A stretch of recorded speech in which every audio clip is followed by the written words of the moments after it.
कहा जाता है श्रीमद् भागवत गीता सिर्फ एक धर्म के लिए नहीं है, बल्कि इसे धरती के हर इंसान को पढ़ना और समझना चाहिए ताकि वो अपनी जिंदगी में सुख, शांति और सफलता को प्राप्त कर सके।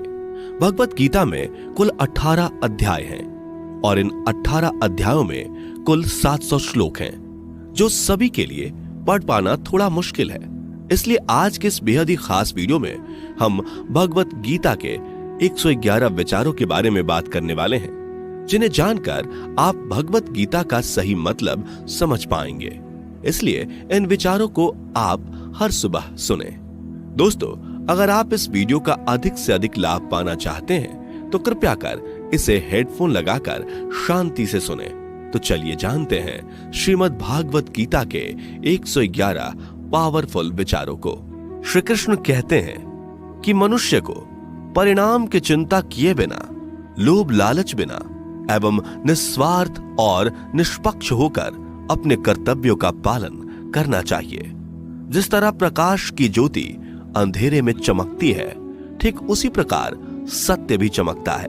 इसलिए मनुष्य को हमेशा सत्य की राह पर चलना चाहिए। जिस मनुष्य के अंदर ज्ञान की कमी और ईश्वर में श्रद्धा नहीं होती, वो मनुष्य जीवन में कभी भी आनंद और सफलता को प्राप्त नहीं कर पाता। जिस प्रकार मनुष्य अपने पुराने वस्त्रों को त्याग कर नए वस्त्र धारण करता है, ठीक उसी प्रकार आत्मा पुराने व्यर्थ के शरीर को त्याग कर नए भौतिक शरीर को धारण करती है।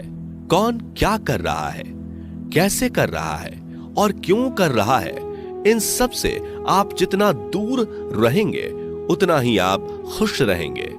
समझदार व्यक्ति जब संबंध निभाना बंद कर देता है तो समझ लेना उसके आत्मसम्मान को कहीं ना कहीं ठेस अवश्य पहुंची है। मोह उसी का करो जिस पर आपका अधिकार है। जिस पर आपका अधिकार ही नहीं, उसका मोह भी नहीं करना चाहिए। जो दूसरों की तकलीफों को समझते हैं, जिनमें दया है, दिल से अच्छे हैं, उन्हें दोबारा जन्म लेना नहीं पड़ता। प्रबुद्ध व्यक्ति के लिए गंदगी का ढेर, पत्थर और सोना सभी समान है।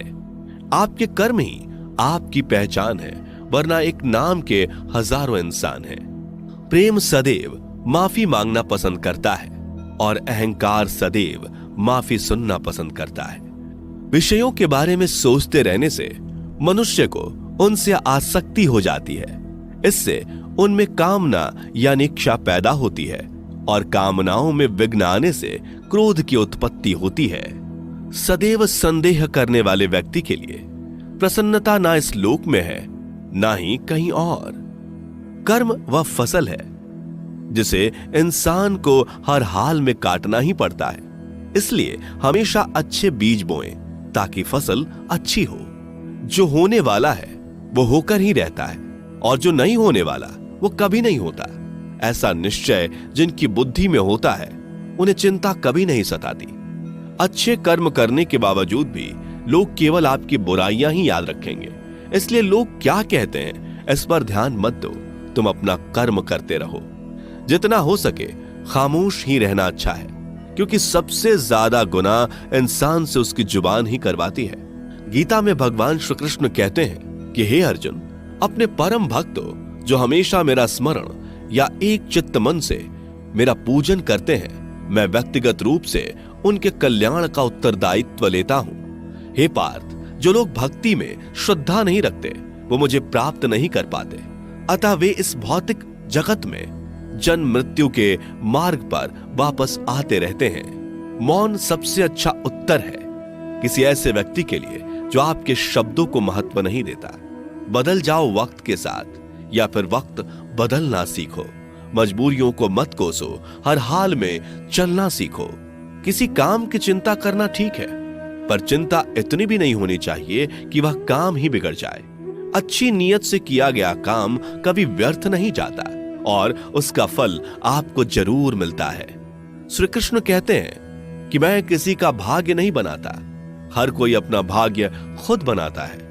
आप आज जो भी कर्म कर रहे हो उसका फल आपको कल प्राप्त होगा, और आज जो आपके पास है वह आपके द्वारा पहले ही किए गए कर्मों का फल है।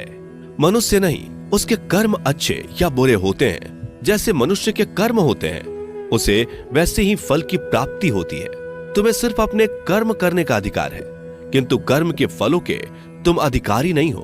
तुम ना तो कभी अपने आप को अपने कर्मों के फल का कारण मानो, न ही कर्म ना करने में आसक्त हो जाओ। सही कर्म वह नहीं है जिसके परिणाम हमेशा सही हो, अपितु सही कर्म वह है जिसका उद्देश्य कभी गलत ना हो। संसार में कोई भी मनुष्य सर्वगुण संपन्न नहीं होता, इसलिए कुछ कमियों को नजरअंदाज करके रिश्ते बनाए रखिए। पूर्णता के साथ किसी और के जीवन की नकल करके जीने की तुलना में अपने आप को पहचान कर अपूर्ण रूप से जीना बेहतर है। जब भविष्य धुंधला पड़ने लग जाता है, तब आपको अपने वर्तमान में ध्यान केंद्रित करने की आवश्यकता है। कोशिश कर, हल निकलेगा, आज नहीं तो कल निकलेगा। अर्जुन के तीर सा सद मरुस्थल से भी जल निकलेगा। जीवन की सबसे बड़ी गलती वही होती है जिस गलती से हम कुछ सीख नहीं पाते। जब हमारा मन कमजोर होता है तो परिस्थितियां समस्या बन जाती हैं, और जब हमारा मन स्थिर होता है तब परिस्थितियां चुनौती बन जाती है, और जब हमारा मन मजबूत होता है तब परिस्थितियां अवसर बन जाती हैं। मनुष्य की मानवता उसी वक्त नष्ट हो जाती है जब उसे दूसरों के दुखों पर हंसी आने लगती है। हे भारतवंशी, शरीर में रहने वाले का वध कभी नहीं किया जा सकता, अतः तुम्हें किसी भी जीव के लिए शोक करने की आवश्यकता नहीं है। समय यही सिखाता है कि जिंदगी किसी का इंतजार नहीं करती और ना ही किसी के लिए रुक सकती है। जिंदगी खेलती भी उसी के साथ है जो खिलाड़ी बेहतरीन होता है। दर्द सबके एक जैसे हैं, मगर हौसले सबके अलग अलग हैं। कोई हताश होकर बिखर जाता है तो कोई संघर्ष करके निखर जाता है। मनुष्य को अपने कर्मों से संभावित परिणामों से प्राप्त होने वाली विजय या पराजय, लाभ या हानि, प्रसन्नता या दुख इत्यादि के बारे में सोचकर चिंता से ग्रसित नहीं होना चाहिए। यदि आप अपनी गलतियों से कुछ सीखते हैं तो गलतियां सीढ़ियां हैं, और नहीं सीखते तो गलतियां सागर हैं। निर्णय आपका है, चढ़ना है या डूबना है। समस्याएं इतनी ताकतवर नहीं होती जितना कि हम उन्हें मान लेते हैं। कभी सुना है कि अंधेरे ने सुबह को होने ही नहीं दिया? गलतियां ढूंढना गलत नहीं है, बस शुरुआत खुद से होनी चाहिए। जरूरी नहीं हर बार आपके शब्दों को सही समझा जाए, इसलिए कभी कभी चुप रहना ही ज्यादा बेहतर होता है। जो जितना अधिक शांत होता है वो उतनी ही गहराई से अपनी बुद्धि का प्रयोग कर सकता है। निंदा से घबराकर अपने लक्ष्य को कभी ना छोड़े, क्योंकि लक्ष्य मिलते ही निंदा करने वालों की राय बदल जाती है। आपकी हार और जीत आपकी सोच पर निर्भर करती है, इसलिए मान लो तो हार ही होगी और ठान लो तो जीत ही होगी। सबसे समझदार और स्थिर बुद्धि वाला वही व्यक्ति है जो सफलता मिलने पर अहंकार में नहीं आता और विफल होने पर गम में नहीं डूबता। प्रशंसा हो रही हो तो ज्यादा सावधान रहने की जरूरत है। जीवन में कभी भी किसी से अपनी तुलना मत कीजिए।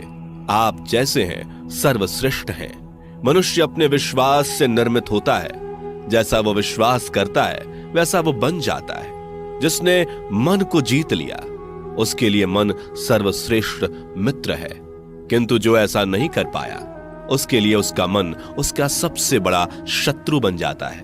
नकारात्मक विचारों का आना तय है, परंतु यह आप पर निर्भर करता है कि आप उन्हें कितना महत्व देते हैं। हमेशा याद रखना, बेहतरीन दिनों के लिए बुरे दिनों से लड़ना पड़ता है। जीवन में कुछ भी स्थायी नहीं है, इसलिए स्वयं को अधिक तनावग्रस्त ना करें, क्योंकि परिस्थितियां चाहे कितनी भी खराब क्यों ना हो, बदलेंगी जरूर। संसार में परेशानी देने वाली की हस्ती कितनी भी बड़ी क्यों ना हो, पर भगवान की कृपा दृष्टि से बड़ी कभी नहीं हो सकती। प्रेरणा का सबसे बड़ा स्रोत आपके अपने विचार हैं, इसलिए बड़ा सोचें और खुद को जीतने के लिए हमेशा प्रेरित करें। जिसने मन को जीत लिया है उसने पहले ही परमात्मा को प्राप्त कर लिया है, क्योंकि उसने शांति प्राप्त कर ली है। ऐसे मनुष्य के लिए सुख दुख, सर्दी गर्मी और मान अपमान एक जैसे होते हैं। मुश्किलें केवल बेहतरीन लोगों के हिस्से में ही आती हैं, क्योंकि वही लोग उसे बेहतरीन तरीके से अंजाम देने की काबिलियत रखते हैं। कोई कुछ भी कहे, बस अपने आप को शांत रखो, क्योंकि सूरज कितना भी तेज क्यों ना हो, समुद्र सूखता नहीं है। जहां आपकी कोई कीमत नहीं, वहां पर रुकना अनुचित है, चाहे वो किसी का घर हो या किसी का मन। जब कोई हाथ और साथ दोनों ही छोड़ देता है तब कुदरत कोई ना कोई उंगली पकड़ने वाला भेज देता है। उन्हीं का नाम कान्हा है। जो मन को नियंत्रित नहीं करते, उनके लिए वह शत्रु के समान कार्य करता है। हे अर्जुन, व्यक्ति जो चाहे बन सकता है यदि वह विश्वास के साथ इच्छित वस्तु पर लगातार चिंतन करे। सिर्फ दुनिया के सामने जीतने वाला ही विजेता नहीं होता, बल्कि किन रिश्तों के सामने कब और कहां पर हारना है यह जानने वाला भी विजेता होता है। जो लोग बुद्धि को छोड़कर भावनाओं में बह जाते हैं, उन्हें हर कोई मूर्ख बना सकता है। वक्त से पहले मिली चीज अपना मूल्य खो देती है और वक्त के बाद मिली चीज अपना महत्व। मनुष्य को अपने कर्मों से संभावित परिणामों से प्राप्त होने वाली विजय या पराजय, लाभ या हानि, प्रसन्नता या दुख इत्यादि के बारे में सोचकर चिंता से ग्रसित नहीं होना चाहिए। आत्मा पुराने शरीर को वैसे ही छोड़ देती है जैसे मनुष्य पुराने कपड़ों को उतार कर नए कपड़े धारण कर लेता है। जैसे जल में तैरती नाव को तूफान उसे अपने लक्ष्य से दूर ले जाता है, ठीक वैसे ही इंद्रिय सुख मनुष्य को गलत रास्ते की ओर ले जाता है। आपका विश्वास एक पर्वत को भी खिसका सकता है, लेकिन आपके मन का संदेह दूसरा पर्वत खड़ा कर सकता है। हमारा खुद पर विश्वास होना बहुत ही जरूरी है, क्योंकि हम अपने रास्ते पर खुद चलते हैं। वक्त कभी भी एक जैसा नहीं रहता। उन्हें भी रोना पड़ता है जो बेवजह दूसरों को रुलाते हैं। अपनी इच्छा शक्ति के माध्यम से अपने आप को नई आकृति प्रदान करें। कभी भी स्वयं को अपनी आत्म इच्छा से अपमानित ना करें। इच्छा एकमात्र स्वयं का मित्र होता है और इच्छा ही एकमात्र स्वयं का शत्रु भी। अपनी पीड़ा के लिए संसार को दोष मत दीजिए। अपने मन को समझाओ। तुम्हारे मन का परिवर्तन ही तुम्हारे दुखों का अंत है। खुद को कमजोर कभी नहीं समझना चाहिए। अगर आप गिरते हो तो उठने का प्रयास करो, लड़ो, पूरी निष्ठा से अपना कर्तव्य, अपना कर्म निभाओ। बाकी सब मुझ पर छोड़ दो। हो सकता है हर दिन अच्छा ना हो, लेकिन हर दिन में कुछ अच्छा जरूर होता है। धैर्य रखिए। कभी कभी आपको जीवन में सबसे अच्छा पाने के लिए सबसे बुरे दौर से गुजरना पड़ता है। रोना बंद करो। अपनी तकलीफों से खुद लड़ना सीखो, क्योंकि साथ देने वाले भी शमशान से आगे नहीं जाते। समय जब न्याय करता है तब गवाहों की आवश्यकता नहीं पड़ती है। एक उपहार तभी असली और पवित्र है जब वह हृदय से किसी सही व्यक्ति को सही समय और सही जगह पर दिया जाए, और जब उपहार देने वाले व्यक्ति के दिल में उस उपहार के बदले कुछ पाने की उम्मीद ना हो। सुंदरता आपके दृष्टिकोण में होती है। किसी को कीचड़ में खिला कमल भी लुभाता है और किसी को चांद में भी दाग नजर आता है। हे अर्जुन, जो कोई भी जिस किसी भी देवता की पूजा पूरे विश्वास के साथ करने की इच्छा रखता है, तब मैं उसका विश्वास उसी देवता में दृढ़ कर देता हूं। उदय किसी का भी अचानक नहीं होता। सूर्य भी धीरे धीरे निकलता है और ऊपर चढ़ता है। धैर्य और तपस्या जिसमें है वही संसार को प्रकाशित कर सकता है। हे अर्जुन, स्वर्ग प्राप्त करने और वहां कई वर्षों तक वास करने के पश्चात एक असफल योगी का पुनः एक पवित्र और समृद्ध कुटुंब में जन्म होता है। शब्द उतने ही बाहर निकलने चाहिए जिन्हें वापस भी लेना पड़े तो खुद को तकलीफ ना हो। मन अशांत हो तो उसे नियंत्रित करना कठिन है, लेकिन अभ्यास से इसे वश में किया जा सकता है। अहंकार और संस्कार में फर्क है। अहंकार दूसरों को झुकाकर खुश होता है, संस्कार स्वयं झुककर खुश होता है। सेवा सबकी करो, मगर आशा किसी से मत रखो, क्योंकि सेवा का सही मूल्य ईश्वर ही दे सकते हैं। जब सत्य की असत्य से लड़ाई होगी तो सत्य अकेला खड़ा होगा और असत्य की फौज लंबी होगी, क्योंकि असत्य के पीछे मूर्खों का झुंड भी होगा। अकेले रहना तुम्हें यह भी सिखाता है कि वास्तव में तुम्हारे पास स्वयं के अलावा और कुछ भी नहीं। जब परिवार के सदस्य अप्रिय लगने लगे और पराये अपने लगने लगे तो समझ लीजिए कि विनाश का समय आरंभ हो गया है।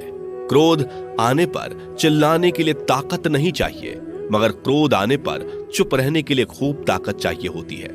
जो आपका है वह आपको मिलकर ही रहेगा, फिर चाहे उसे छीनने के लिए पूरी कायनात एक हो जाए। दो प्रकार के व्यक्ति संसार में स्वर्ग से भी ऊपर स्थित होते हैं। एक वो जो शक्तिशाली होकर भी क्षमा कर देते हैं, और दूसरे वो जो दरिद्र होकर भी कुछ दान करते हैं। प्रेम शरीर या सुंदरता को देखकर नहीं होता, प्रेम हृदय से होता है। जहां दो हृदय मिल जाएं, वहीं प्रेम जन्म लेता है। किसी भी व्यक्ति को अच्छे से जाने बिना दूसरे की बातें सुनकर उसके प्रति कोई धारणा बना लेना मूर्खता है। अगर साफ नियत से मांगा जाए तो ईश्वर नसीब से बढ़कर देता है। जो हुआ वह अच्छा हुआ, जो हो रहा है वह अच्छा हो रहा है, जो होगा वो भी अच्छा ही होगा। मेरा, तेरा, छोटा, बड़ा, अपना, पराया मन से मिटा दो, फिर सब तुम्हारा है और तुम सबके हो। जब भी विनाश होने का प्रारंभ होता है, शुरुआत वाणी के संयम खोने से होती है। जीवन में सब कुछ खत्म होने जैसा कुछ भी नहीं होता। हमेशा एक नई शुरुआत हमारा इंतजार कर रही होती है। जीवन में यदि खुश रहना है तो अधिक ध्यान उस चीज पर दें जो आपके पास है, उस चीज पर नहीं जो दूसरों के पास है। उस दिन हमारी सारी परेशानियां खत्म हो जाएंगी, जिस दिन हमें यकीन हो जाएगा कि हमारा सारा काम ईश्वर की मर्जी से होता है। विपत्ति में धैर्य, वैभव में दया और संकट में सहनशीलता ही श्रेष्ठ व्यक्तियों का लक्षण है। जो व्यक्ति स्पष्ट और सीधी बात करता है, उसकी वाणी कठोर जरूर होती है, लेकिन वह कभी किसी के साथ छल नहीं करता। जो अच्छा लगे उसे ग्रहण करो, जो बुरा लगे उसका त्याग, फिर चाहे वह विचार हो, कर्म हो या मनुष्य। बुराई बड़ी हो या छोटी हमेशा विनाश का कारण बनती है, क्योंकि नाव में छेद छोटा हो या बड़ा, नाव को ही डुबो देता है। अपने परम भक्तों जो हमेशा मेरा स्मरण या एक चित्त मन से मेरा पूजन करते हैं, मैं व्यक्तिगत रूप से उनके कल्याण का उत्तरदायित्व लेता हूं। जो दान बिना सत्कार के कुपात्र को दिया जाता है वह तमस दान कहलाता है। परिवार और समाज दोनों ही बर्बाद होने लगते हैं जब समझदार मौन और नासमझ बोलने लगते हैं। आप वापस नहीं जा सकते और शुरुआत को नहीं बदल सकते, लेकिन आप चाहें वहीं से शुरू कर सकते हैं और अंत को अवश्य बदल सकते हैं। जब उम्मीदें टूटने लगे, कोई रास्ता दिखाई ना दे, तो एक बार भगवत गीता की शरण